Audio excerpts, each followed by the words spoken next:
Bah, écoutez, on va commencer. Donc, merci. Merci d'être aussi nombreux. Alors, il est enregistré. Je ne sais pas ce que ça donnera effectivement, parce que c'est toujours ces petits problèmes techniques de mise en conformité et des délais par notre service communication. Mais ça me permet d'introduire du coup justement le sujet. Le support que je vais vous présenter sera déposé sur l'espace Internet, la page dédiée subventions, investissement CFA. Donc, vous pourrez en tout cas très rapidement le récupérer et le télécharger. Il est assez complet. Vous le verrez, on va balayer tous les sujets administratifs, financiers et notamment sur le dépôt sur la nouvelle plateforme. Donc, je fais plus de teasing puisque maintenant, ça y est, vous êtes informés. Une notice aussi, un guide pour accéder à cette plateforme, pour saisir, est en cours de finalisation. Donc, tous les éléments seront disponibles sur la page investissement CFA du site internet OPCO2I au plus tard vendredi prochain. On est en train de faire les derniers filages, vérifier les cookies justement pour pas qu'il y ait d'erreurs. Ce webinaire va servir également aussi, nous, à nous ajuster par rapport aux questions que vous allez pouvoir poser. Alors, on est assez nombreux et on a un temps imparti. J'arriverai peut-être à répondre à quelques questions, mais pas à toutes. Ce que nous avons prévu de faire, posez vos questions dans le chat et ma collaboratrice Jamila, ici présente, soit peut y répondre directement. Sinon, de toute façon, ce qu'on fera, c'est qu'on prendra l'ensemble des questions et on les mettra sur le support dans une foire aux questions-réponses. Donc, on répondra à tout le monde, mais peut-être pas aujourd'hui à l'instant T. Donc, je vais vous partager hop, le fameux support. Voilà. Normalement, c'est bon. C'est bon. Super, merci. Donc, pareil, n'hésitez pas à intervenir dans le chat et que vous pouvez couper vos micros pour éviter les interférences. Par contre, si vous voulez garder votre caméra, pas de problème. J'ai deux écrans. C'est toujours agréable de vous voir, mais il n'y a pas d'obligation. On va commencer ce webinaire par représenter quand même OPCO2I et notre activité apprentissage. On verra ensemble le contexte et les enjeux des investissements CFA. Je rappellerai les conditions d'accès. Pour certains, vous les connaissez, pour d'autres peut-être pas. La conformité d'une demande. Comment j'ai accès à la demande d'investissement CFA. Comment je vais faire le dépôt de cette nouvelle demande puisqu'il n'y aura plus de formulaire Excel. C'est ça que vous ne le trouvez pas sur le site Internet. Alors pareil, comme je dis, aujourd'hui, on est dans les dernières finalisations, un peu comme une maison. Je n'ai pas les clés, donc de la maison, on ne peut pas rentrer. Je ne ferai pas de présentation en live, mais tous les print écrans sont prévus. Donc, ça vous permettra d'avoir la notion de à quoi ressemble la plateforme. Mais il faut qu'il termine les dernières finitions, donc on va éviter les bugs en live. Je rappellerai les caractéristiques de la vague 2025, l'information sur comment vous serez notifié et les points de communication, et on fera un dernier focus, si on a le temps, sur le versement des échéances. Donc, juste pour représenter et pour vous redonner aussi du sens, OPCO2I, c'est 29 branches professionnelles. Si on reprend les chiffres clés du rapport d'activité sur 2023 en faisant un focus sur l'apprentissage, donc le périmètre OPCO2I, c'est presque 80 000 entreprises et on voit qu'on a quasiment 85% d'entreprises qui sont des entreprises de moins de 50 salariés, qui représentent 2,9 millions de salariés au total, et donc pour les entreprises de moins de 50 salariés, 650 000 salariés.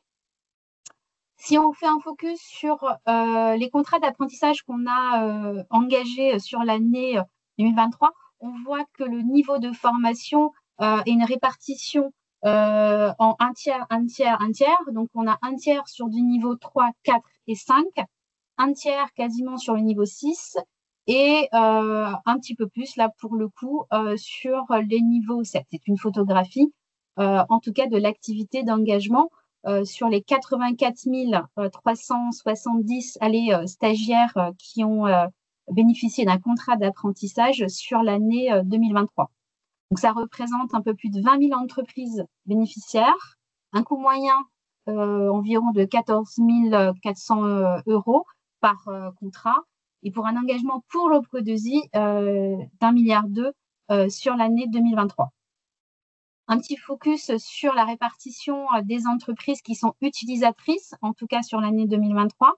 On voit que 39% sont des entreprises de moins de 11 salariés, 32 de 11 à 49 salariés, et ensuite ça vient se répartir sur les 50 et plus, avec notamment les grands comptes, les grands groupes, pour les 6% de 300 salariés et plus.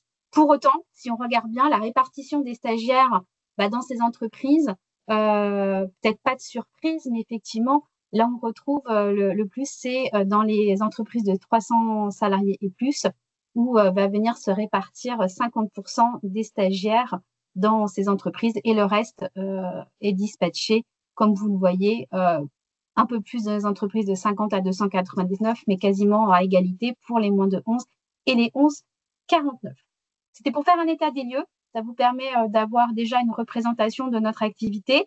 Si vous avez en savoir plus, vous avez sur le site de l'Observatoire le bilan alternance industrie, avec voilà, plus de 200 pages d'analyse, d'études, et qui approfondit, en tout cas, entre les années 2020 et 2023. Alors, le contexte et les enjeux, juste pour rappeler qu'aujourd'hui, si OPCO2I a mis en place un soutien pour les investissements CFA, c'est que la loi du 2018 nous le permet, nous donne la possibilité de le faire. Et c'est dans ce cadre-là que le conseil d'administration a décidé depuis 2020 et a renouvelé chaque année son soutien auprès des CFA pour développer l'apprentissage. Tous les OPCO ne le font pas. On doit être 4-5 OPCO aujourd'hui à proposer les investissements CFA. Donc, c'est vraiment un choix d'OPCO2I d'investir dans l'apprentissage. Alors, on investit dans l'apprentissage au travers effectivement des subventions qui vous sont attribuées. On a des grands enjeux, c'est l'attractivité des jeunes vers nos métiers de l'industrie. Parmi toutes les actions, en tout cas, le fait de vous accompagner dans vos innovations technologiques, dans la rénovation, la création donc, de vos CFA, c'est pour les attirer vers ces métiers, vers ces formations. Toujours favoriser l'excellence des formations de qualité que vous pouvez proposer au sein de vos CFA. Donc, attirons les nouveaux talents vers les métiers de l'industrie, et c'est ce que souhaite faire OPCO2I au travers des investissements CFA.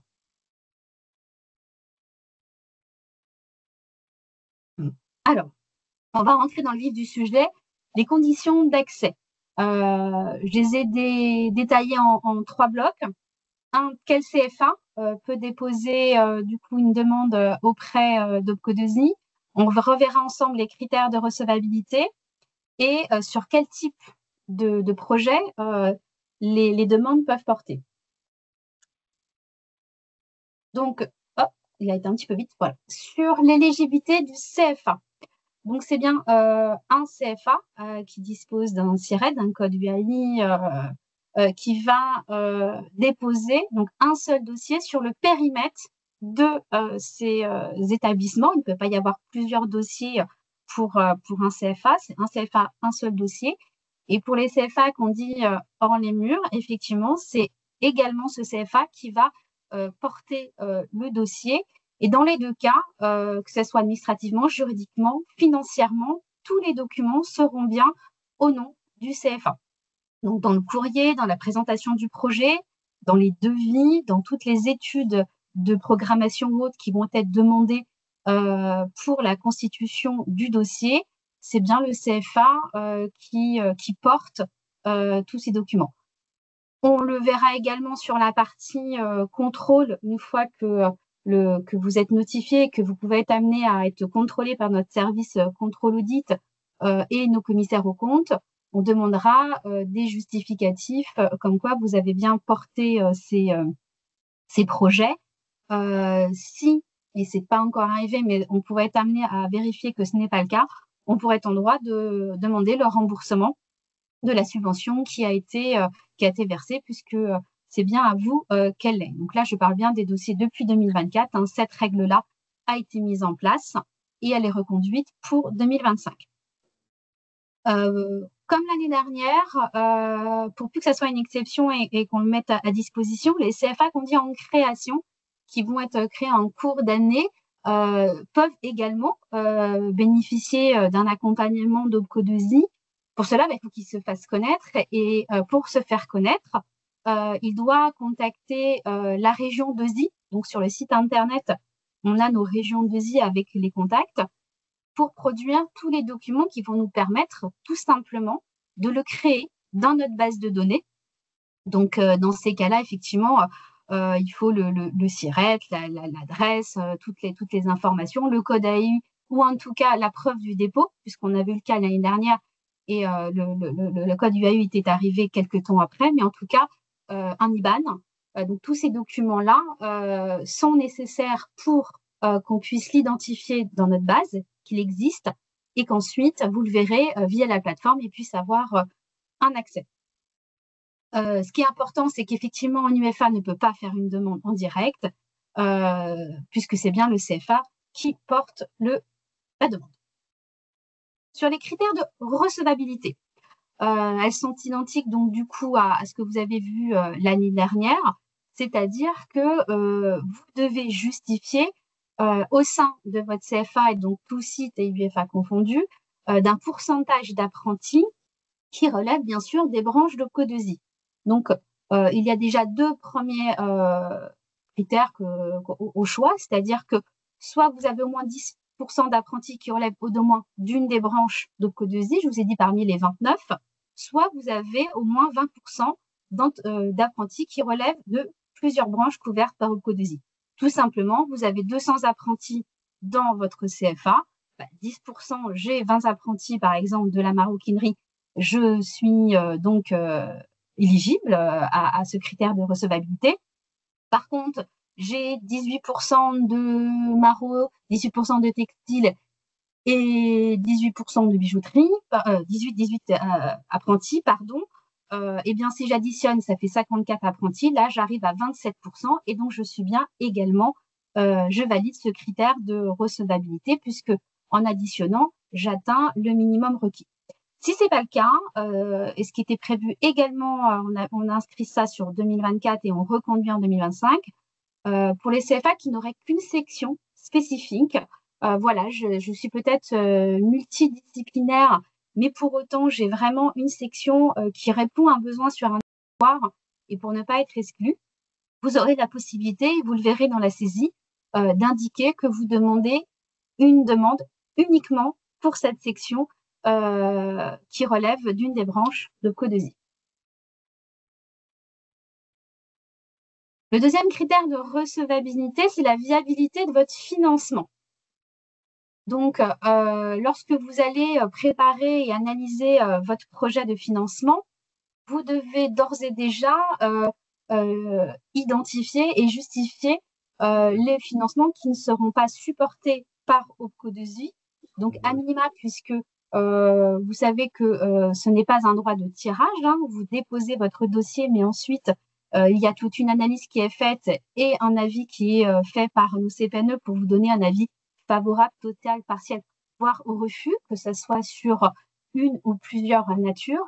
Et donc, vous devrez indiquer dans votre dossier, pour chaque nature, la répartition que vous envisagez à la fois en pourcentage et donc en montant, et les types de cofinanceurs prévus pour votre dossier et pour les natures.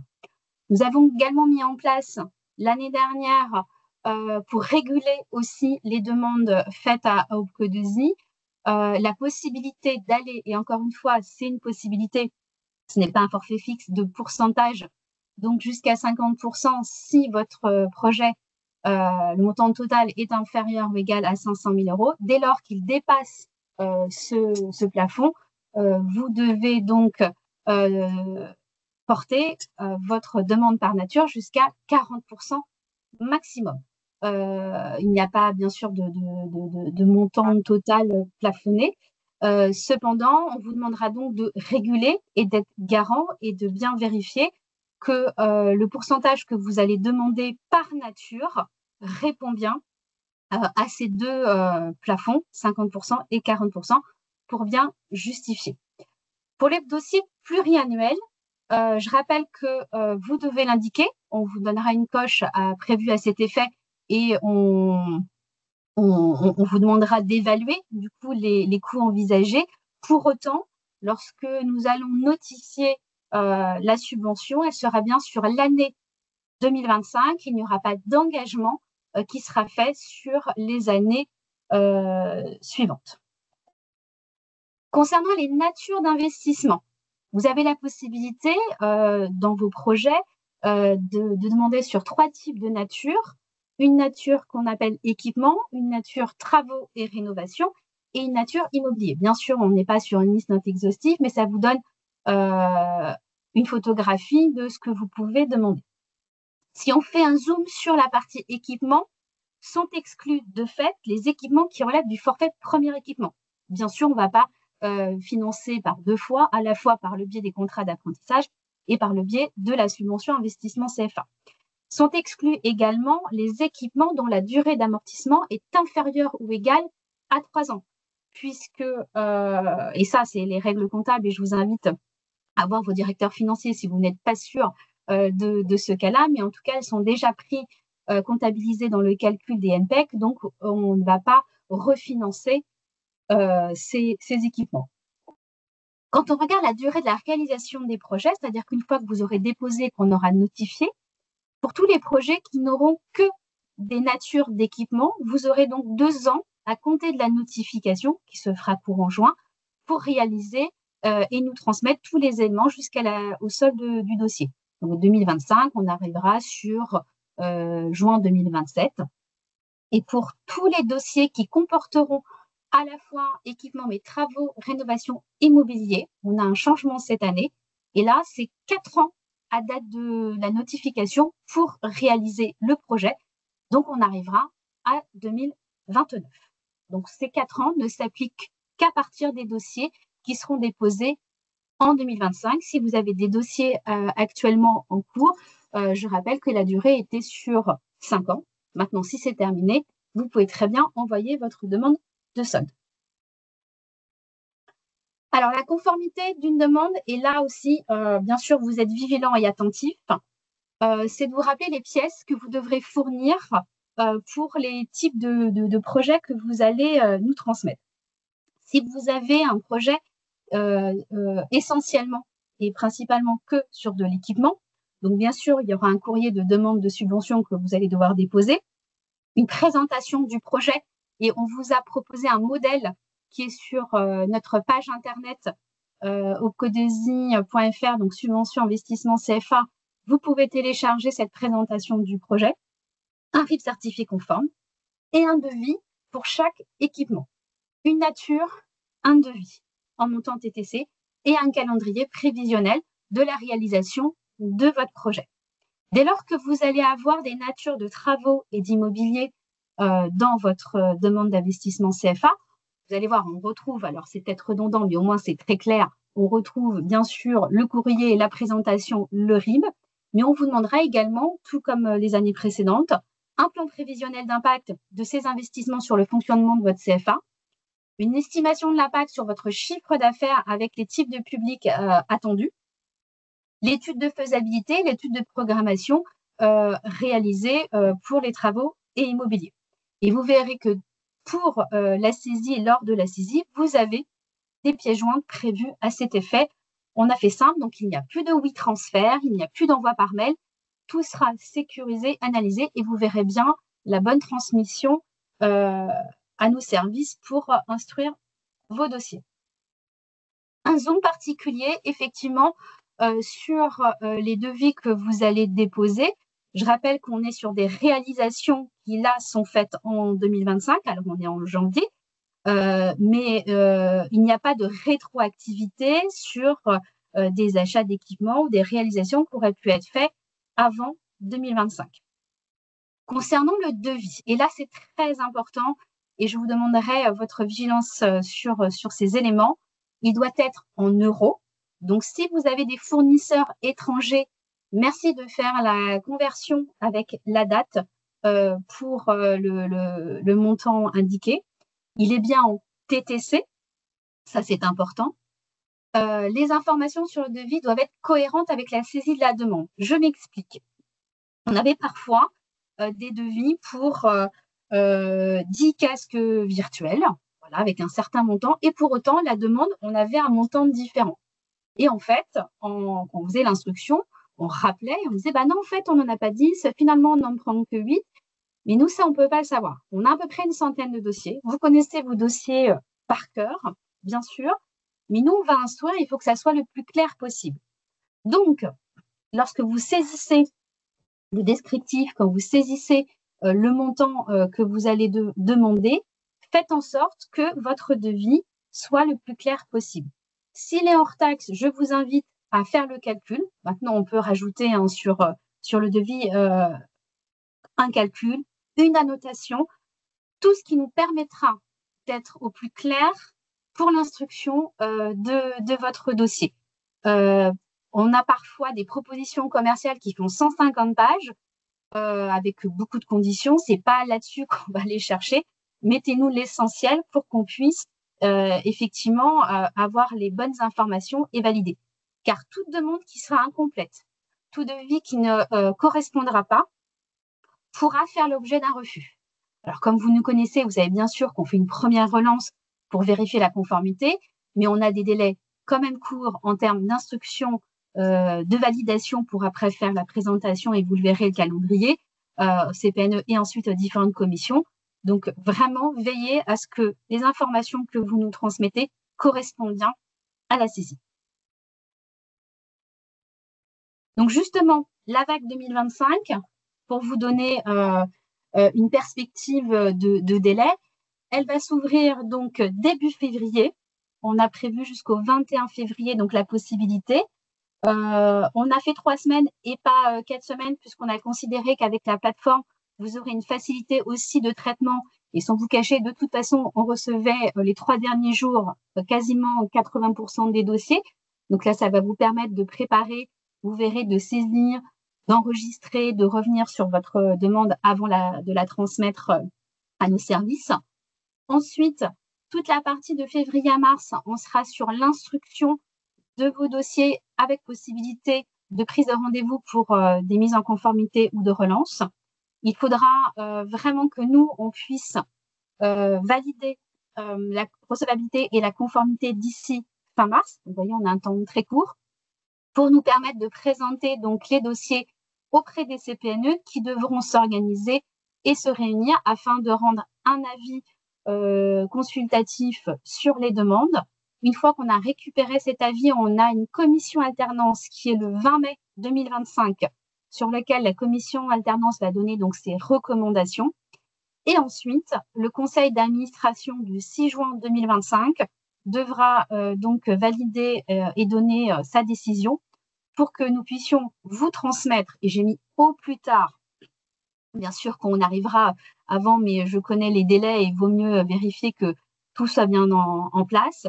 On vous transmettra donc la notification, le courrier et la convention financière au titre de 2025. On a un délai qui est quand même court, qui est réalisable comme chaque année.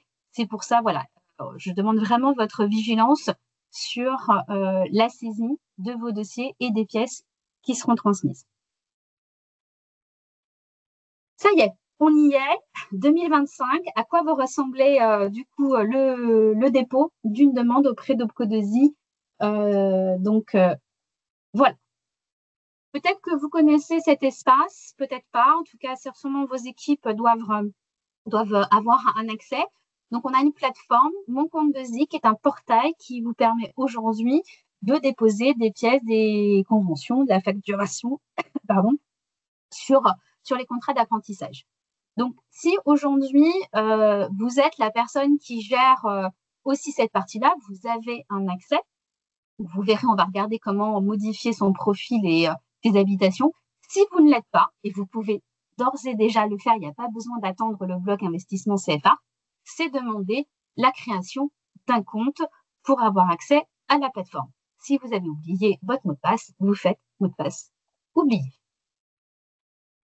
Quand vous allez faire cette demande de création de revenants et autres, on est sur une double authentification puisque on va vous envoyer donc sur votre adresse mail un code qui vous permettra d'accéder. Pareil sur le mot de passe, si on vous explique le nombre de caractères et les règles de gestion pour créer votre mot de passe.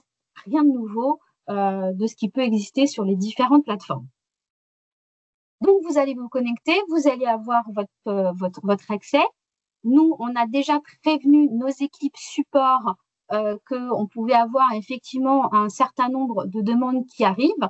En tout cas, que ce soit sur de la modification, mot de passe ou création. Donc, elles sont prêtes même dès la semaine prochaine, en tout cas pour cette partie-là, pour vous accompagner le cas échéant. Donc, quand vous allez vous connecter, vous avez une partie Mon onglet Mon entreprise. Et c'est là où vous allez pouvoir voir le périmètre des établissements, que ce soit Sirène ou Sirène, qui vont devoir vous être rattachés pour vous permettre ensuite de faire la demande d'investissement CFA. Donc, il y a un travail préparatoire, j'ai envie de dire d'abord, de bien vérifier l'ensemble de votre périmètre avant de démarrer la demande. Vous pourrez également vérifier si vous voyez qu'il y a des établissements actifs ou s'il faut les mettre en inactif, puisqu'on a un petit bouton à cet effet. Quand vous serez sur votre profil, donc vous allez retrouver effectivement un certain nombre d'informations, vérifier que les coordonnées aussi sont bonnes, et vous aurez ici un module qui vous permettra d'aller chercher l'habilitation et d'aller chercher l'habilitation investissement CFA, et que dès l'ouverture, vous aurez accès au module. Vous avez créé votre compte, vous avez fait modifier, vous avez votre accès, vous avez identifié le périmètre de vos établissements et vous avez demandé l'habilitation CFA. Vous avez fait déjà les 3 premières étapes. La 4e étape, et qui est importante et qui n'est demandée que pour les investissements CFA, c'est de vous demander d'enregistrer toutes les formations pour lesquelles il va y avoir une demande d'investissement CFA. Donc, c'est ce qu'on avait dans le formulaire dans un des onglets, mais là, on l'a fait en version numérique via la plateforme. Et l'avantage, c'est que une fois que vous avez fait cet exercice-là, vous n'aurez pas à le refaire les années suivantes. Vous n'aurez qu'une mise à jour à faire. Donc, c'est assez simple puisqu'on est accroché sur notre base de données. Donc, pour toute la partie formation, vous choisissez donc le Sirène établissement qui est concerné. Avec le code RNCP, il y a une recherche automatique avec des propositions, le 3232 par exemple, et il va émettre l'intitulé, le diplôme. On va avoir toutes les informations qui vont s'agrémenter. Donc, vous ne pouvez pas vous tromper. Il faut juste bien prendre le bon code RNCP.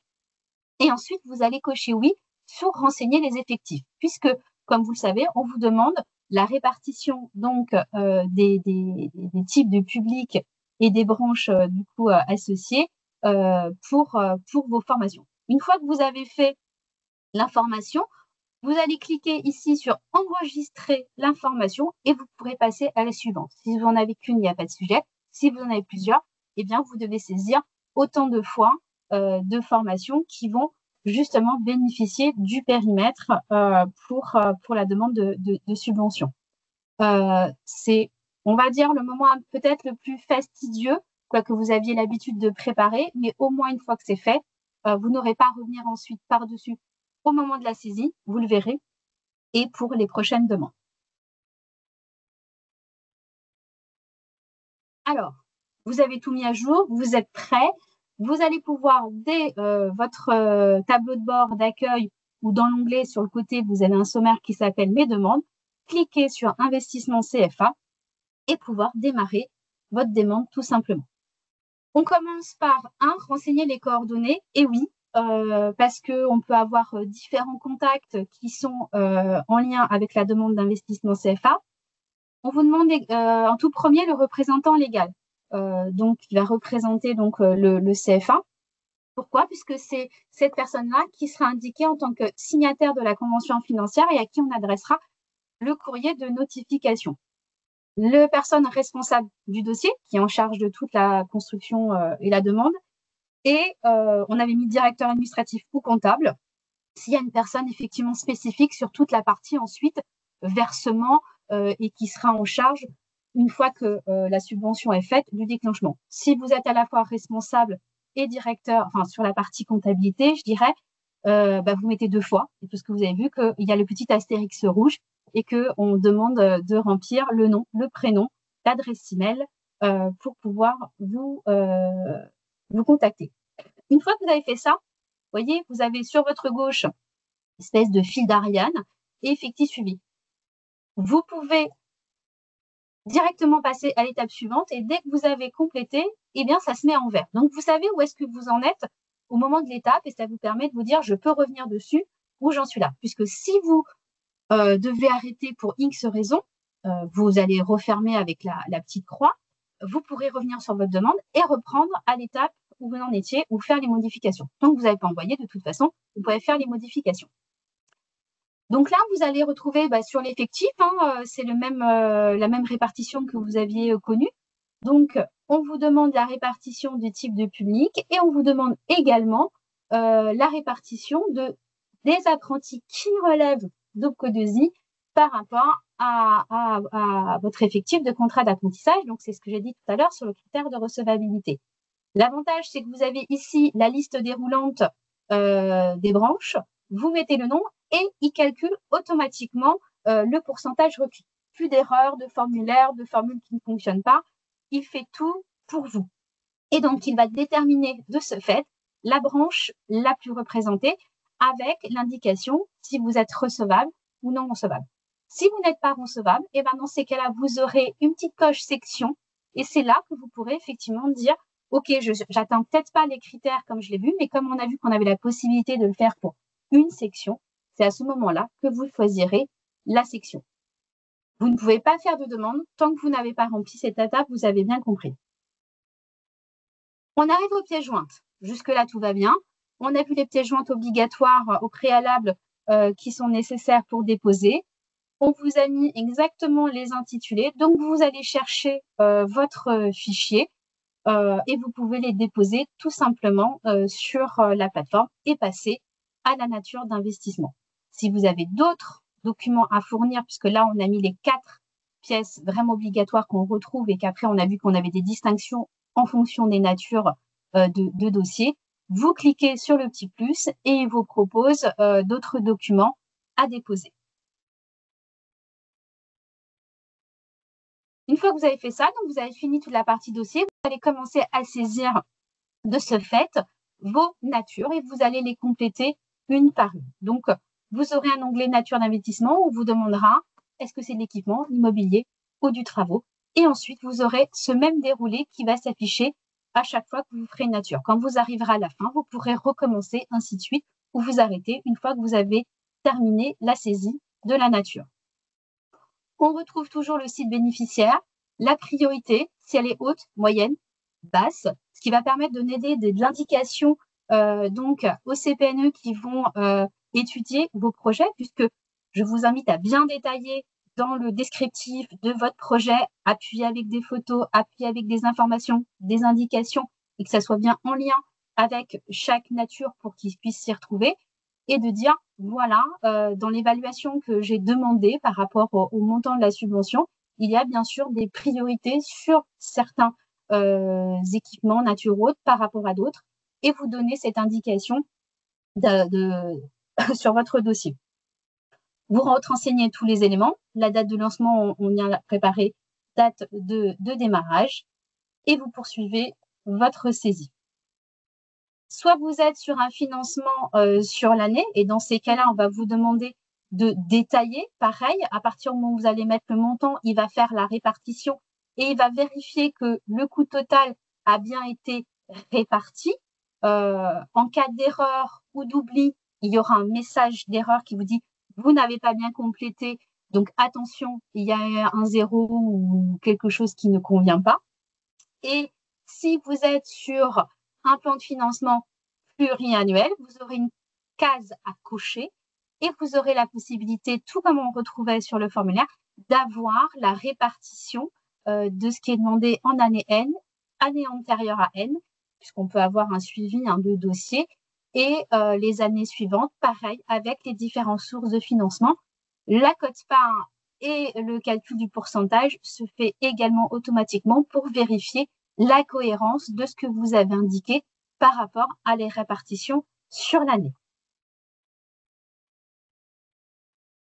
Donc, une fois que vous avez mis les coûts, on va vous demander à quelle formation donc est rattachée votre nature.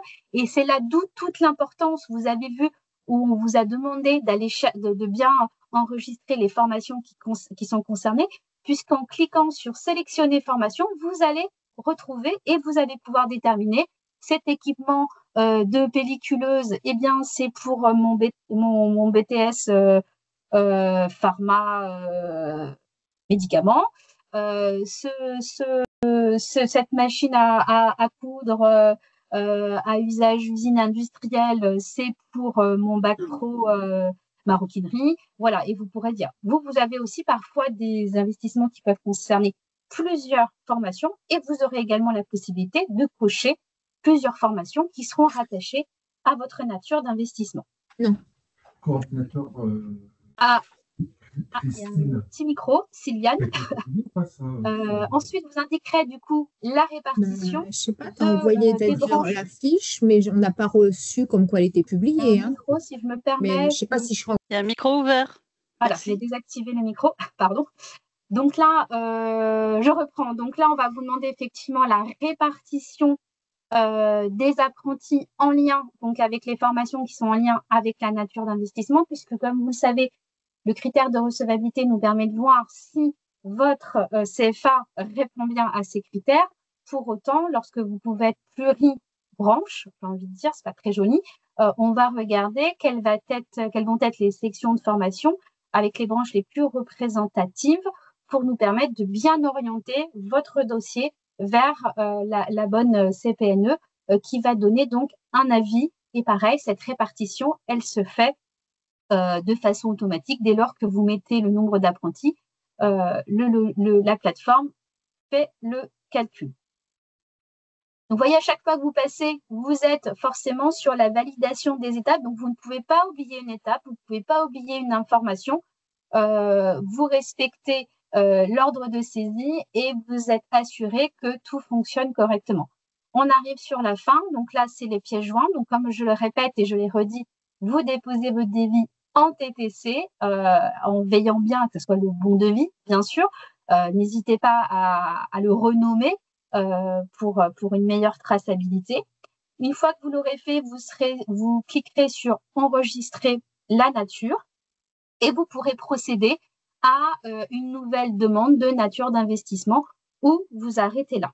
Donc vraiment, vous suivez ce fil d'Ariane avec tous les éléments qui vous sont demandés et on aura des dossiers complets, conformes, avec moins de risques d'erreur et moins de risques de relance. Alors, une fois que vous avez tout saisi, comme je vous l'ai dit, vous pourrez du coup, donc là, on est sur les pièces jointes, la nature, soit ajouter, soit vous fermez et vous allez sauvegarder et vous pouvez revenir et reprendre votre saisie. Ça, c'est l'avantage. Soit vous pourrez cliquer sur valider dès lors que vous êtes sûr de tous les éléments d'information que vous avez saisis, des documents qui ont été transmis, et vous pourrez cliquer sur valider. Et à ce moment-là, ça sera télétransmis à nos services pour commencer l'instruction de votre demande. Quand vous irez sur votre page d'accueil et sur votre tableau de bord, donc là, on a fait des simulations. Vous voyez qu'on a un numéro de demande qui commence par DE 2025 et donc vous retrouverez votre dossier. Vous retrouverez le type de dispositif, investissement CFA, la date de création et le dernier mise à jour que vous avez fait. Donc, tant que vous ne l'avez pas envoyé, c'est en cours de saisie et vous pouvez le modifier. Lorsque vous aurez validé, eh bien, on sera en statut transmis. Et là, pour le coup, on ne sera plus sur de la modification puisque ça nous permettra d'instruire la demande et on reviendra vers vous le cas échéant si on a des compléments à vous demander. Mais la plateforme sera là. Donc, on aura également la possibilité, je crois que je l'ai mis juste après, voilà, En cas de besoin d'aide, si tout ce que je vous ai dit ne serait pas assez clair, et je pense quand même que j'ai essayé d'être le plus clair possible, à chaque étape et sur la plateforme, vous avez un bouton qui dit « Besoin d'aide ». Et dès lors, vous pouvez faire un ticket. Ce ticket va arriver donc dans notre service support et qui pourra rediriger soit vers un service technique parce que c'est une problématique technique liée à la plateforme, et pour le coup, on n'aura pas de valeur ajoutée sur ça, soit c'est une question particulière, et donc le service support redirigera auprès de Jamila et moi-même votre question pour qu'on puisse vous contacter. L'avantage, c'est qu'on a également un accès, nous, mon compte de Zi. Alors, je ne pourrai pas faire à votre place, on ne pourra pas modifier. Par contre, je pourrais me mettre sous votre profil. Donc, je pourrais vous accompagner, on pourra vous accompagner sur la saisie si, le cas échéant, vous avez une question. Donc, vous n'êtes pas tout seul. On a des supports qui sont bien sûr qui sont là. De plus, pendant toute la période de la vague d'ouverture à la fermeture, vous pourrez effectivement nous demander un rendez-vous, soit en amont avant votre saisie pour vérifier les éléments si vous avez encore des questions, soit parce que vous avez commencé, vous avez fait toute cette partie déjà d'habilitation, d'établissement et autres, et que vous voulez vous assurer que chaque étape, en tout cas, voilà, on sera là. On a essayé de préférer plutôt les après-midi, ce qui nous permet de rappeler le lendemain matin s'il y a besoin, ou en tout cas de caler les rendez-vous l'après-midi. Je ne l'ai pas dit tout à l'heure sur la vague, mais il y a quelque chose qui est important. Je sais que ça va être les vacances scolaires. Ça commence assez tôt en fonction des zones A, B ou C. On part pas en vacances avec Jamila. On est là, puisque ça commence assez tôt et ça finit. Si vous êtes amené à partir en vacances, mais que vous n'avez pas transmis, faites en sorte d'avoir quelqu'un qui puisse reprendre votre puisqu'on ne pourra pas le faire à votre place. Il n'y aura pas de récupération par mail, puisque vous avez vu, tout est fait sur la plateforme. Et le cas échéant, si nous, on est amené à peut-être vous contacter pour X raisons, pareil, faites en sorte qu'on ait les contacts des bonnes personnes. Alors, des fois, on a un message, bien sûr, d'absence, mais voilà, prévenez-nous, en tout cas, si d'aventure, vous aviez une période de congé. Pendant cette période, vous avez vu, on est aller à l'instruction et à la validation pour transmettre vos dossiers. Concernant la notification, donc, quand vous avez vu tout le processus et une fois qu'on aura la décision du conseil d'administration, vous aurez, et c'est à ce moment-là, un courrier de notification qui sera adressé par mail, vous informant de la décision favorable partielle ou du refus sur votre demande de financement. Sera joint également, on va sûrement revoir notre système de l'année dernière. Il fallait passer par une signature électronique. Ça a été assez compliqué et laborieux, je vous l'avoue, pour vous comme pour nous. Donc, on va essayer de simplifier ça et on a un nouveau système. Donc, pour que cette convention financière qui reprend tous les éléments de la subvention, des modes de versement, de contrôle, de remboursement, de communication, en tout cas des obligations des parties des uns et des autres, cette convention financière vous sera également adressée puisqu'elle va permettre de bien réceptionner votre accord, comme quoi vous acceptez le financement qui a été accordé par Opcodesi et nous permettre de déclencher les versements de la première échéance et autres. On vous mettra également à disposition. On en avait un peu parlé l'année dernière, mais on a une direction communication qui s'est mise en place plutôt sur la fin de l'année et ça y est, on est bien organisé. On vous adressera donc à chaque CFA qui aura obtenu une subvention Opcodesi. Vous aurez une plaque Opcodesi à accompagner votre CFA ou votre établissement a bénéficié d'une subvention Opcodesi. Donc, cette plaque vous sera remise en main propre. Alors, je ne ferai pas le tour de France, même si j'adorerais tous venir vous voir sur site, mais en tout cas, nous avons nos régions qui sont en place et donc qui seront amenées aussi à vous rencontrer. On pourra aussi vous apporter tout un kit de communication, d'affiches, d'étiquettes, ou en tout cas, si vous avez des communications à faire sur des ouvertures, des travaux, des équipements où vous mettez en avant ce que vous faites et qui ont bénéficié de la subvention Opco2I, on vous donnera tous ces éléments de communication pour donner encore plus de visibilité à notre partenariat sur le sujet et à la communication. J'ai encore un peu le temps, donc je vais pouvoir justement parler des échéances. Donc, on a parlé jusqu'à la notification. Comment ça se passe? Donc, on a un calendrier en fonction du financement obtenu qui peut être de 3 échéances ou de 4 échéances. Dans tous les cas, pour la première échéance, on vous demande donc une attestation de lancement qui, pareil, est un modèle qui sera mis à disposition. Alors là, c'est 2024, on avait mis RIB, mais vous l'aurez mis maintenant dans votre dossier 2025, on n'aura plus à vous le redemander et ça, c'est super, puisque vous l'avez vu, c'est une des pièces qui est demandée. Et on vous demandera la convention financière pour pouvoir lancer cette première échéance. Pour les échéances intermédiaires 2, 3 et même solde, donc vous avez un état détaillé des dépenses qui vous est demandé, soit accompagné des factures acquittées pour les échéances 2 et 3, soit certifié par un commissaire aux comptes ou un expert comptable externe de votre CFA, en fonction du nombre de factures sur les échéances 2 et 3. Parfois, il vous paraît plus pertinent et même surtout au volume des financiers de les faire aussi certifier. Dans ces cas-là, pour les échéances 2 et 3, pas de problème. De toute façon, pour l'échéance de solde, on ne vous demande pas les factures parce que vous devez les mettre à disposition en cas de contrôle, mais on vous demandera que ce soit bien certifié par votre commissaire aux comptes pour qu'on puisse effectuer le versement du solde.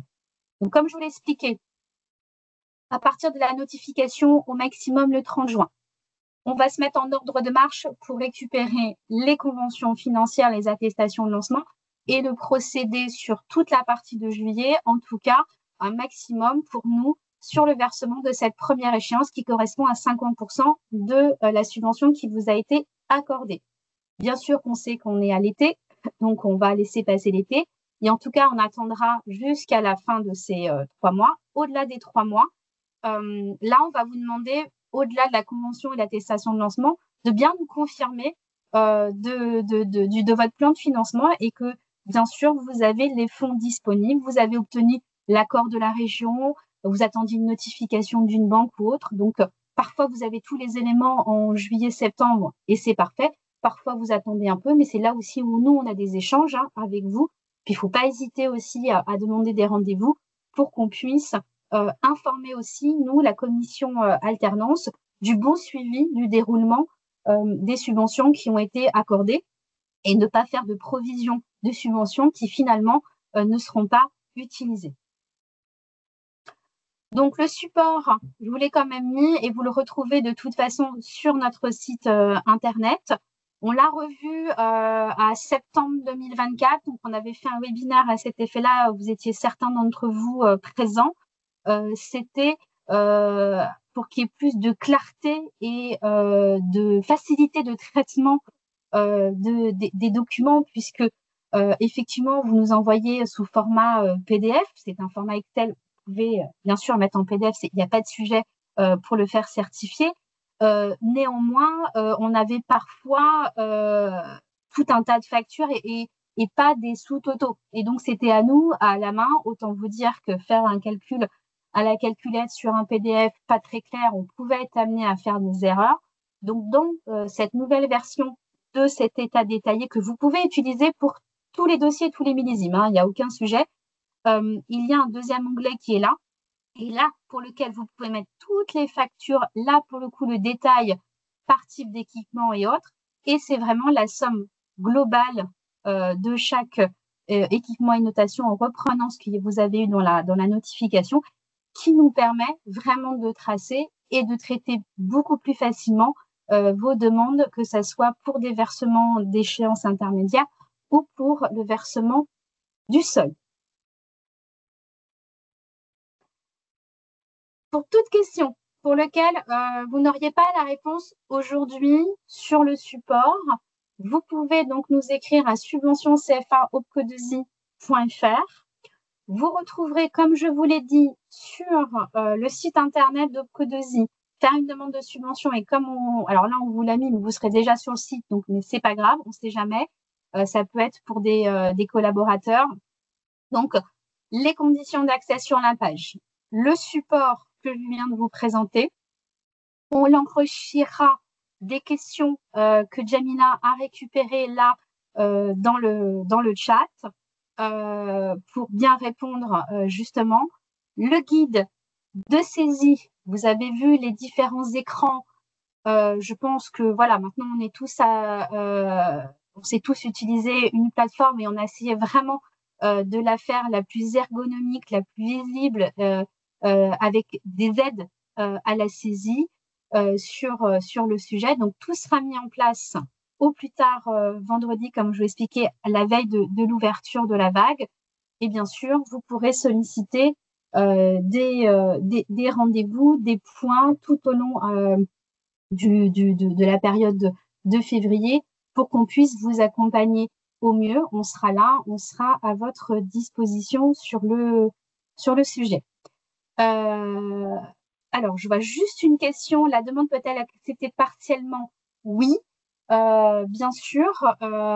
C'est même si vos critères, vous avez répondu, le conseil d'administration sur la consultation des avis peut très bien donner un avis, ce qu'on appelle favorable partiel.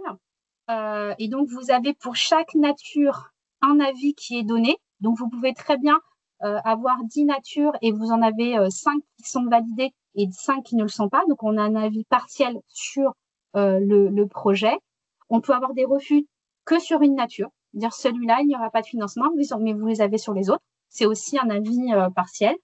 Donc, c'est pour ça qu'on le détaille très bien dans la convention financière qui vous est adressée. C'est pas juste un seul montant qui est accordé, et ce qui vous permet rapidement, à l'issue de la réception de la convention, de nous dire c'est OK pour nous, j'ai eu l'intégralité, tant mieux, j'ai eu du partiel, ou en tout cas j'ai eu des refus qui fait que peut-être je vais modifier du coup mon projet, j'accepte la subvention ou je n'accepte pas.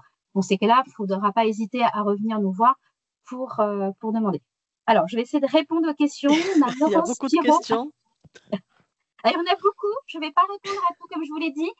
Je mettrai tout dans la FAQ, promis, pas de problème. Allez-y. Alors, je n'ai pas entendu, j'espère que c'était moi, Laurence. Oui, c'est vous, Laurence. Okay. Oui.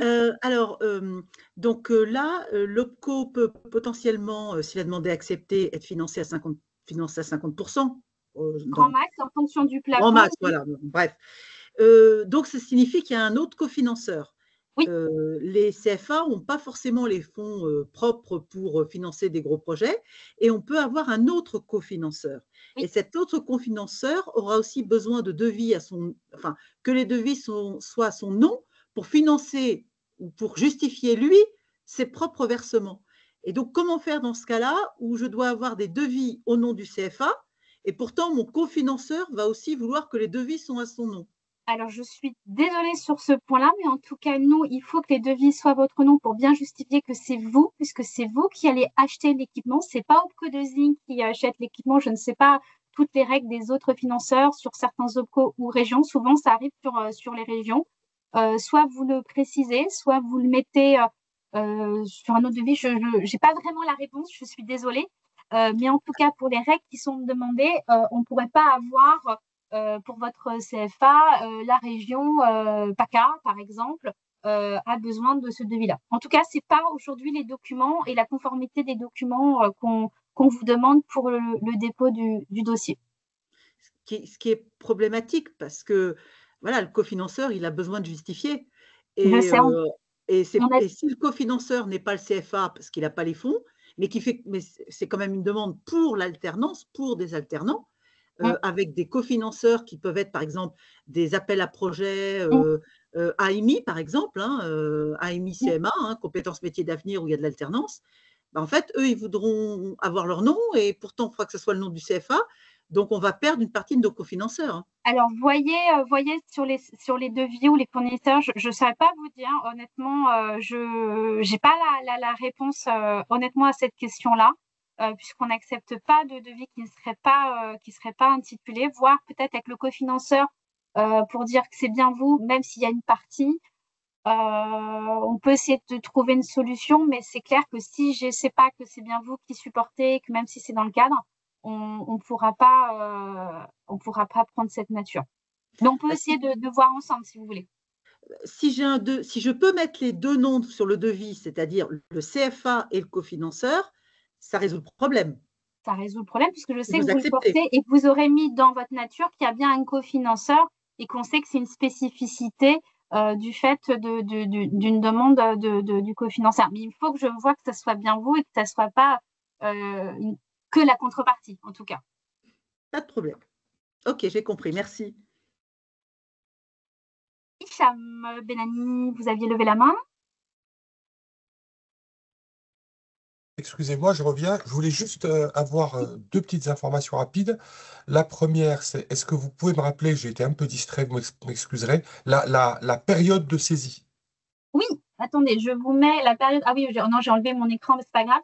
Alors, on met ouverture le 1er février, parce qu'on met toujours le 1er mois, mais sauf si le samedi vous travaillez. Mais logiquement, voilà, le lundi 3 février jusqu'au 21 février. Donc, vous avez 3 semaines pour saisir votre demande et la transmettre, sachant que pour avoir accès à un compte, à un profil, commencer à regarder vos périmètres et autres, ça, vous pouvez le faire d'ores et déjà. D'accord? Ça n'a pas besoin d'avoir. C'est le bloc investissement CFA qui sera mis à disposition.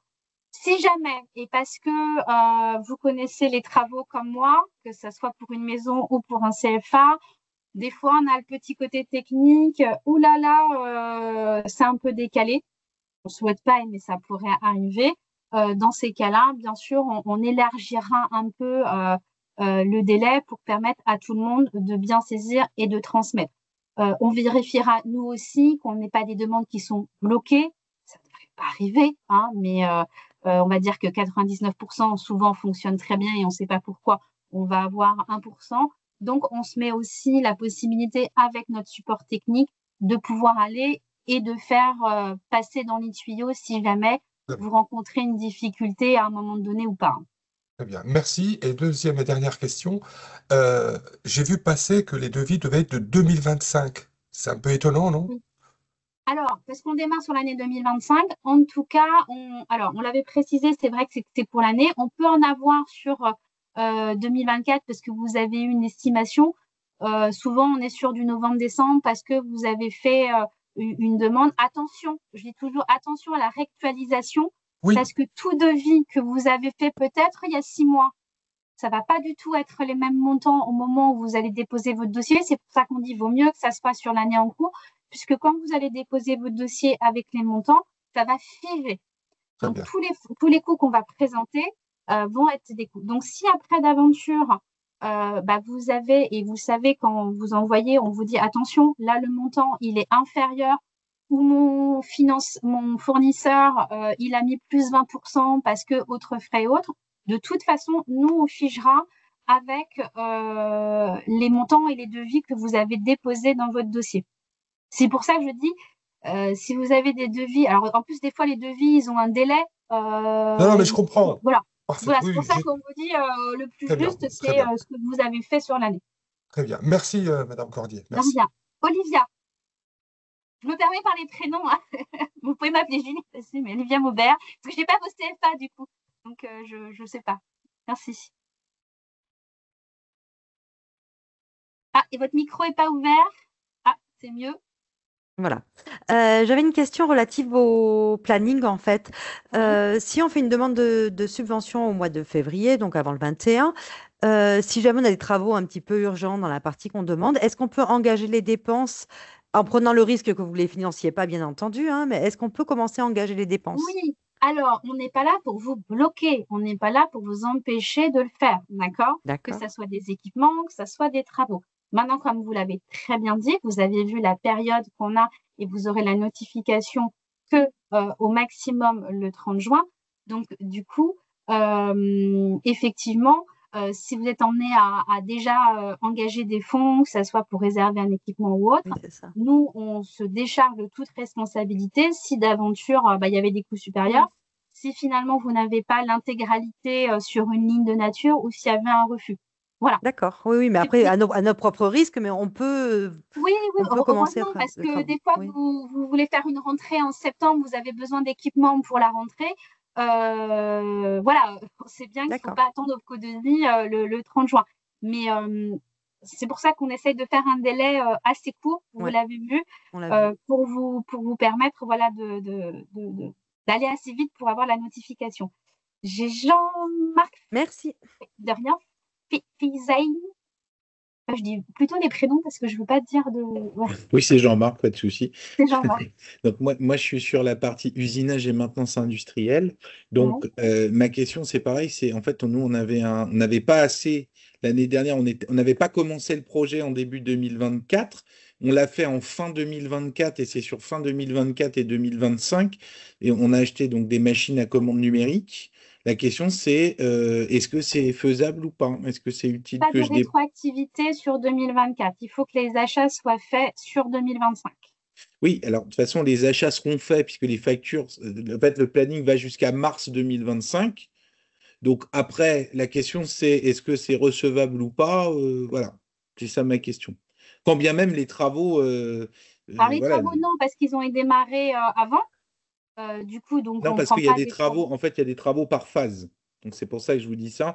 Et la dernière phase, c'est mars 2025. Alors, tout dépend. Il faut qu'on ait que la phase. Si vous n'avez pas fait de dossier, alors, c'est pas fait de dossier pluriannuel. C'est-à-dire, si vous avez fait un dossier et chaque année vous déposez, on a la phase des travaux 2022, 2023, Non. 2024, 2025, 2026. Dans ces cas-là, c'est les CFA qui ont l'habitude de le faire, découpent très bien, et c'est pour ça qu'on demande le pluriannuel de voir ce qui a été fait. Si ce n'est pas le cas, vous ne pouvez pas nous présenter toutes les phases antérieures à l'année que vous présentez. Donc, si on arrive sur une fin de phase, j'ai envie de dire, ça sera que sur cette partie de 2025, mais il n'y aura pas de prise en compte antérieure. D'accord. Donc, si je comprends bien, si non, parce que bon, une machine-outil, je ne l'ai pas payée en une fois. C'est ça que je veux dire. Oui, alors. Si, c'est ça ma question. Il faut qu'elle soit payée sur 2026. C'est pour ça qu'on demande des devis. Il ne faut pas que j'ai payé un bout en 2024 et un bout en 2025. Votre achat d'équipement est lancé, votre projet doit être lancé sur 2025. D'accord. Donc, si ça a été fait avant, si on a lancé les travaux fin d'année 2024, c'est foutu. Non, ouais. Pour cette partie-là. Oui, pour l'autre, mais bon, pour l'autre, pardon. L'autre, c'est un peu de peinture sur le sol, c'était pas. Non, parce qu'en fait, l'année dernière, il y avait une proposition de deuxième phase de dossier, et donc on n'a pas postulé au premier parce qu'on n'était pas prêt, en fait, pour le premier. Comme il n'y a pas eu de deuxième, du coup, on s'est retrouvé coincé. Ouais. Et là, on partirait sur qu'une phase. Donc, c'est pour ça que je préfère vous prévenir aussi. Une vague, pour l'instant, qui a été validée. Donc, comme l'année dernière, je ne m'engage absolument pas sur une prévision ou autre. Donc, vaut mieux être prêt pour cette première vague. Ok. Merci beaucoup. De rien. Il reste encore un peu de temps. Cyril House. Je ne sais pas si je prononce bien. Bonjour, Cyril Ours, oui, simplement, Ours. D'accord. C'est côté anglo-saxon. Oui, on me fait le coup à l'aéroport régulièrement, mais non, c'est Ours du Var, donc pas de souci. Ma question porte sur le calcul des effectifs. Est-ce que c'est à date de la demande? Est-ce que c'est au 31 décembre N-1? Est-ce qu'il y a une moyenne sur les 5 dernières années? Parce que non, selon les besoins de l'industrie, des fois, au niveau des apprentis, c'est fluctuant. Donc, Non, au 31 décembre. Mais c'est bien indiqué dans les slides. Alors peut-être que ça ne se voyait pas très bien parce que c'est un fond blanc, mais on vous demandait au 31 décembre. Ouais, non. Je vous rassure, on ne fait pas une moyenne. 31 décembre, l'année dernière. Effectif donc, N-1. Oui, c'est ce que j'ai mis dans la conversation. Ouais, d'accord. Ok, d'accord, je pas vu. Merci. Merci beaucoup. Nathalie Toureille. Vous m'entendez? Oui. Oui. Ah, parfait. Bonjour. Merci tout d'abord pour cette présentation. Moi, j'avais une question. Est-ce que dans les travaux, vous prenez en charge tout ce qui concerne la rénovation énergétique? Oui, puisque nous avons un projet de s'équiper de panneaux photovoltaïques pour alimenter en électricité. Enfin, on s'entend. réduire notre facture électrique pour nos machines électriques. Et puis deuxièmement, alors ça c'est plutôt sur la partie restauration, on aimerait isoler par l'extérieur notre bâtiment restaurant scolaire, ainsi que l'équiper d'une pompe à chaleur. Est-ce que ça, les deux projets, les trois, sont pris en charge? Alors, vous avez vu, et je vais vous faire pas une réponse à la normande, mais bien sûr que je pense que les CPNE et comme Opcodesie associent à cœur sur tout ce qui est transition écologique, énergétique. D'accord? Pour la gestion de l'énergie, des flux, de l'eau, il faut qu'on soit raccord avec nos ambitions. Maintenant, attention, et je dis toujours, c'est des fonds qui sont engagés pour votre CFA. Et si on a un CFA qui est multidisciplinaire et qui ne relève pas que de Opcodesie, pour être à même à ne pas avoir l'intégralité de ce qui vous est demandé en disant, bah, attendez, on ne va pas financer, je vais caricaturer, mais la rénovation pour l'ensemble du CFA, alors que finalement, vous avez qu'une petite partie qui relève d'Opcodesie. Ça peut être une façon d'interpréter. Et encore une fois, ce qui se passe en chambre, je ne suis pas, voilà, mais je vous donne des indications. Il y a aussi les priorités et des orientations qui sont déjà définies par les CPNE. Donc, certaines vont être plus vigilantes effectivement sur ce type de travaux ou autres parce que ça va être sur un plateau technique, parce qu'effectivement, il y a de la poussière, parce que il y a la récupération de l'eau qui est utilisée et que ça fait sens par rapport. Donc, je ne peux pas vous dire on exclut ou pas, puisque c'est aussi la décision de chaque CPNE. Mais voilà, je dirais juste vigilance dès lors qu'on ne va pas être forcément sur tout le périmètre, en tout cas des apprentis, et sur ce type de travaux, vous pouvez être amené à avoir une décision qui ne soit pas l'intégralité de ce qui est demandé. Bien compris. Ouais. Enfin, ce n'est pas un nom, mais effectivement, suivant le volume financier, ça peut être par rapport au nombre d'apprentis mis en miroir. Je comprends bien. Voilà. Merci beaucoup. De rien.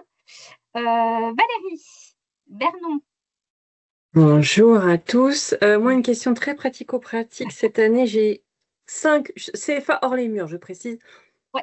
Donc, j'ai 5 UFA dans 5 régions différentes qui vont me faire des demandes de matériel. Oui. En fait, j'ai juste besoin que tu me dises, c'est une demande pour l'ensemble des 5 UFA? Oui. Ou je dois faire une demande par UFA? Non, c'est une seule demande. C'est Miss Apprentissage qui va faire la demande, donc sur le profil Valérie Bernon. Et au moment du périmètre des établissements, aller chercher ces UFA, puisqu'on peut aller chercher du sirène comme du sirette. On a bien fait les choses pour que je vais chercher l'université, machin chose de PACA, je vais chercher, et on aura bien un seul dossier avec tous les... Ils seront considérés comme des établissements, en fait. Oui, c'est ça. Mais ça veut dire que le courrier, moi, je sais, j'ai rêvé, mais est-ce qu'on a toujours le courrier qui explique le pourquoi du comment? Oui, il y a le courrier que doit faire du coup Miss en expliquant le projet qui peut être détaillé finalement par UFA, voilà, en disant ça c'est fait, ça c'est fait établissement. Et c'est même plus simple, j'ai envie de dire après pour la saisie, parce que je reprends mon projet et du coup je fais celui-là, je saisis, je vérifie bien, je fais mes devis, je passe à mon deuxième et vous avez tout dans la descriptive du projet et c'est encore plus beaucoup, encore plus beaucoup, ça c'est pas très français. C'est pas grave. C'est plus lisible. Pour les CPNE qui vont du coup avoir l'intégralité du dossier. Et plus vous êtes descriptif, voilà, sur à quoi ça sert, pour qui, pourquoi, comment, l'intérêt, l'objectif. Si vous avez quelques photos aussi, des fois je le dis, sachez qu'effectivement, ils ont, on leur fait un récapitulatif un peu Excel, tout ça de présentation. Mais comme il n'y a pas d'entretien qui se fait avec vous, et que nous, on reste derrière la porte une fois qu'on a donné, ils sont en chambre et qu'on ne vient pas, on n'argumente pas pour vous, hein, je ne vais pas dans chaque CPNE, il faut que vos projets soient le mieux construits pour qu'ils puissent vraiment avoir tous les éléments. Voilà. Très bien, merci, c'est clair. De rien. Alors, Cyril Ours, vous avez encore votre main levée, mais je pense que c'est bon, il faudrait juste la baisser. Du coup, j'ai Florian Wino, que je connais. Oui, bonjour. Je vais rebondir sur ce qu'a demandé Valérie et moi aussi également CFA hors les murs. Donc, je sais que je vais avoir plusieurs demandes pour un même établissement. Ma question, c'est est-ce que je peux faire les demandes une par une, ou est-ce que je peux commencer une demande, ne pas la valider, ne pas la terminer, commencer une autre demande par rapport aux pièces qui vont arriver au fur et à mesure? Non, normalement, vous devez avoir tout votre, par exemple, pareil, tiens, je vais faire pour cette UFA de Lille. Il faut que vous ayez tout pour pouvoir saisir. Alors, il me semble que je ne vous dise pas de bêtises, puisqu'on vous demande l'établissement. Quoique, en même temps, vu qu'à chaque fois pour la nature, on vous demande l'établissement, peut-être pas. Maintenant, honnêtement, c'est quand même mieux de le faire, vous structurer et de prévenir du coup d'avoir bien tous les éléments, parce que vous pourriez risquer d'oublier une saisie. Mais dans la saisie, on vous demande à chaque fois de la nature de vous dire quel établissement est concerné. Donc non. On va essayer, mais alors avec les vacances scolaires qui arrivent au mois de février et les fermetures des établissements. Ouais, c'est pour ça qu'il faut vraiment leur demander d'être super carré, de vous envoyer les éléments, tout ça, pour que vous puissiez bien transmettre. Je comprends. Ok, pas de souci. Je vous dis pas non parce qu'on choisit à chaque fois dans chaque nature qu'est-ce qui est concerné. Donc logiquement non, mais intellectuellement ou en tout cas dans la saisie, vaut mieux pour vous pas vous mélanger. Très bien, merci beaucoup. Laurent Brouard. J'ai beaucoup de questions. J'arrive à répondre, mais on va arriver à la fin, mais je vais essayer de répondre. Et sinon, je vous dis, je vous mettrai dans la foire à questions. Je vous écoute. Ok. Ma question concerne ce qu'on a pu faire avec les axes 1 du Conseil régional, qui était à déposer au 17 janvier. Les choses ont été faites. J'ai un programme structurant sur l'une des deux chambres que je gère. Forcément, ça peut se chevaucher, mais je n'ai pas forcément dit quoi que ce soit à la région sur ce projet, qui est un projet très important. Est-ce que je le mets quand même chez vous aussi en disant, au petit bonheur la chance, on verra ce qui se passe entre la région et Opcodesi? Alors, parce que là, ça va se chevaucher, mais le délai, d'un côté, il fallait le déposer au 17 janvier. Vous, on commence à penser maintenant et à dire c'est pour le 20 février. Vous voyez ce que je veux dire? C'était ça la question, je la comprends. Oui. C'est pour ça que j'ai dit, je l'ai écrit, mais je vais quand même la dire. Mais c'est mieux, quand vous la dites, c'est beaucoup mieux. Dans l'idée, c'est pas de doubler la subvention, vous êtes bien d'accord? C'est pas ce que je veux. C'est qu'on pourrait très bien penser à un cofinancement, mais pour l'instant, je ne sais pas du tout ce qui peut se passer. Si on est sur une idée de cofinancement, vous vous dites, tiens, je vais demander ça à la région, mais je ne suis pas sûre, quand vous allez faire votre demande, vous allez dire, tiens, je demande ça au Opcodesi, et vous allez nous informer que vous avez une demande de la région. Oui. D'accord? Donc, vous avez la contrepartie du cofinancement. Vous ne savez pas ce que va vous dire la région, vous ne savez pas ce que vous dit Opcodesi, donc vous tanguez un peu. La problématique, c'est que je ne peux pas m'engager et vous dire, voilà, allez-y, vous pouvez faire votre demande.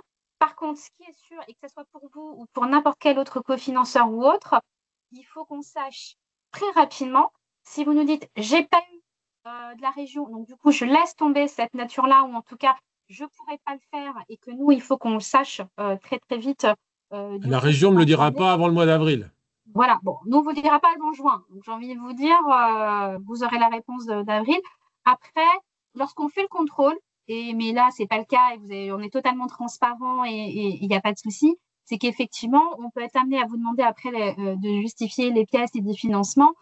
Là, effectivement, encore une fois, il ne faudrait pas se dire, tiens, on a eu un double financement sur la même chose, ou peut-être que vous serez amené à réduire l'un et l'autre en disant, j'avais demandé 40% qui fait 40 000 €, j'en sais rien.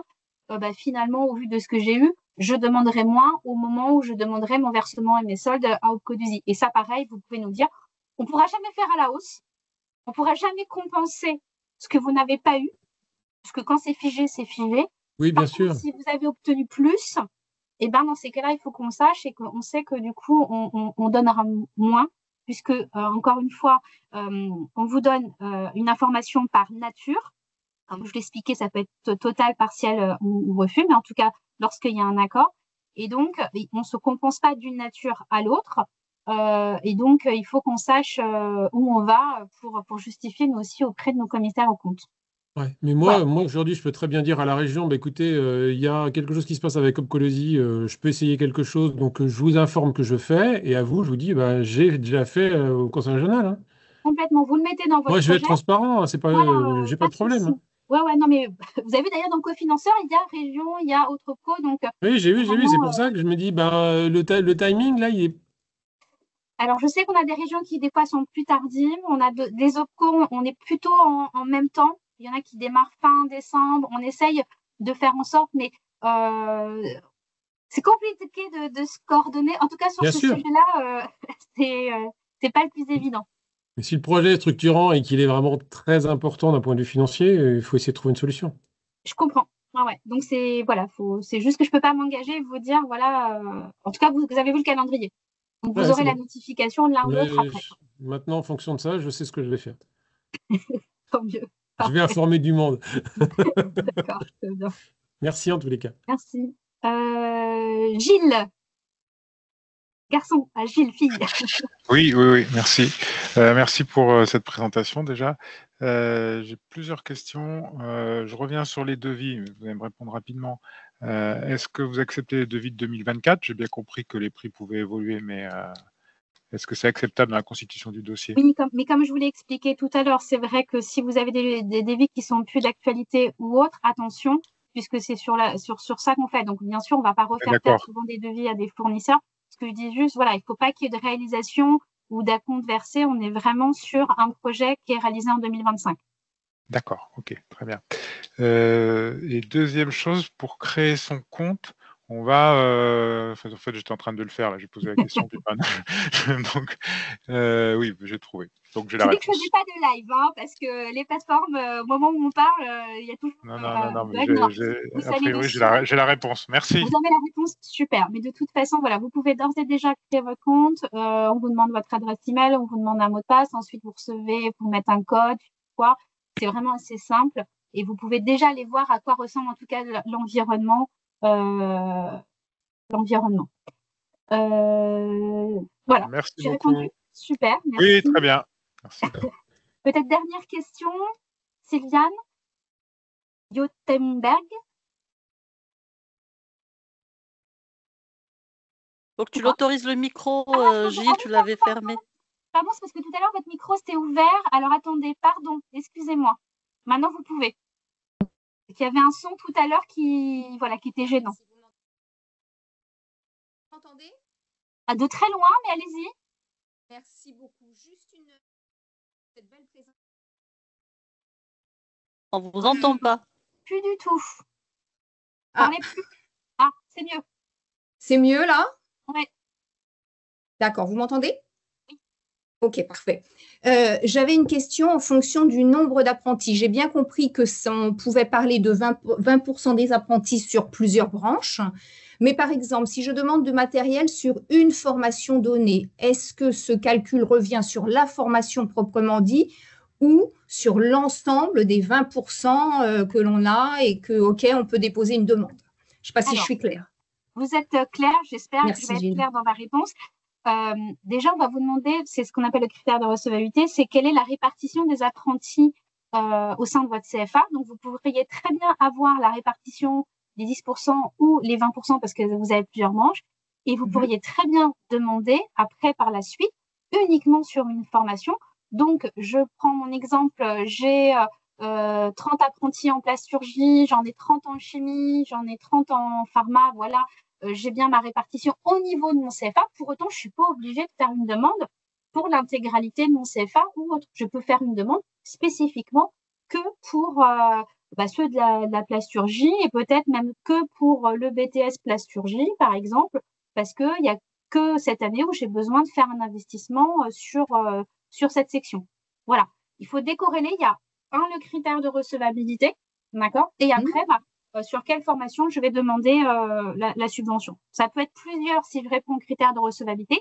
Si je ne réponds pas du tout aux critères de recevabilité parce que je ne sais pas suffisamment, dans ces cas-là, pour ne pas exclure justement les CFA qui n'ont qu'une seule section et qui quand même investissent et qui quand même forment pour l'industrie, on choisit de dire là, c'est uniquement la section qui me permet d'être recevable et de demander uniquement pour cette section-là. Donc, c'est vraiment à la marge. Même si dans la section, du coup, j'ai très peu d'apprentis rattachés à la branche puisque j'ai le critère de recevabilité initial qui est rempli. On est bien d'accord? Voilà. Ok, on essaie de faire mieux. On sait que parfois, dans certaines formations ou autres, déjà, quand on a 4-5 apprentis, c'est le bout du monde parce qu'on est sur des métiers très spécifiques et autres. Donc, on ne voudrait pas voilà, mettre ces CFA-là de côté. Et c'est pour ça qu'on est aussi vigilant, et c'est ce que je disais tout à l'heure, je crois que c'est bien, attention à ce qui est demandé. C'est-à-dire que pour une section, j'avais eu un dossier l'année dernière où on me demandait des travaux de rénovation, tout ça, nana.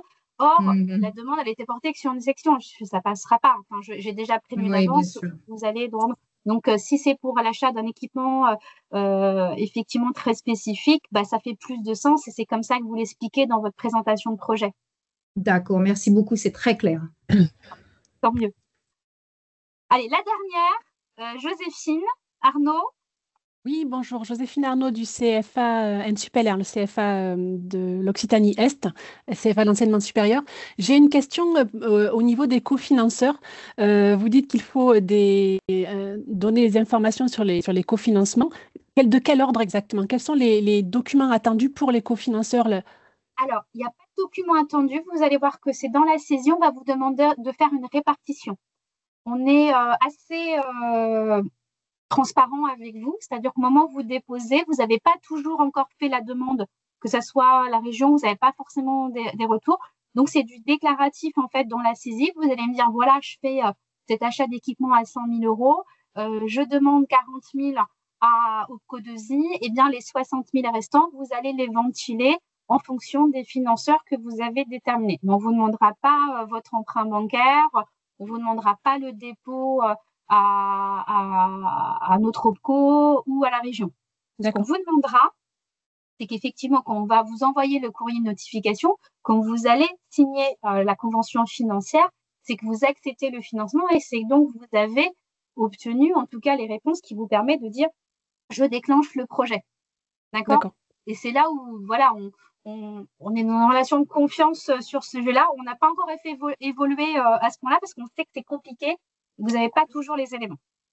D'accord, très bien. Donc, vous n'avez pas besoin d'avoir d'autres justificatifs, attestations des autres cofinanceurs. C'est vraiment du déclaratif. Non, ça, c'est vraiment si, au bout des 6 mois, comme je vous l'ai dit, si vraiment vous avez attendu, et nous, comme on déclenche le premier versement dans les 3 premiers mois de notification, on va dire après septembre et octobre, parce qu'il y a le mois d'août, donc je sais que vous êtes fermés et on est en vacances. Donc, du coup, on a ce mois blanc dans les versements. Là, par contre, on pourrait être amené à vous dire est-ce que vous avez bien reçu? Et encore une fois, c'est une attestation sur l'honneur de la bonne solidité de votre plan de financement, mais on ne vous demande pas de documents. D'accord, très bien. Et j'ai une dernière question. Donc, nous sommes un CFA hors les murs. On travaille avec 6 autres universités. Enfin, le CFA porte les contrats pour 6 autres universités. Est-ce qu'il est possible de présenter au nom du CFA, mais pour un compte de tiers? C'est-à-dire que comment dire, c'est un autre établissement, c'est l'une des UFA qui va réaliser les investissements, les achats. Pas les travaux. Non, c'est vraiment vous qui devez porter. C'est pour ça que dans la première salle, je suis très vigilante et je le redis. Effectivement, c'est bien vous qui devez supporter administrativement, juridiquement et l'achat. Et l'achat, d'accord. Souvent, l'achat, vous arrivez à le faire conventionner. Je sais que pour les travaux, c'est plus compliqué puisque du coup, c'est pas vous qui êtes propriétaire des murs. C'est ça. Et que ça peut, je sais bien. Mais du coup, par rapport à d'autres CFA qui, eux, ont subvention et qui supportent tout, on essaie d'avoir aussi une équité. Et c'est ce qui nous est demandé par nos commissaires en compte, de bien justifier que les fonds qui sont versés sont bien adressés au CFA. Voilà, ça s'appelle l'investissement CFA. Donc, je sais, mais c'est voilà.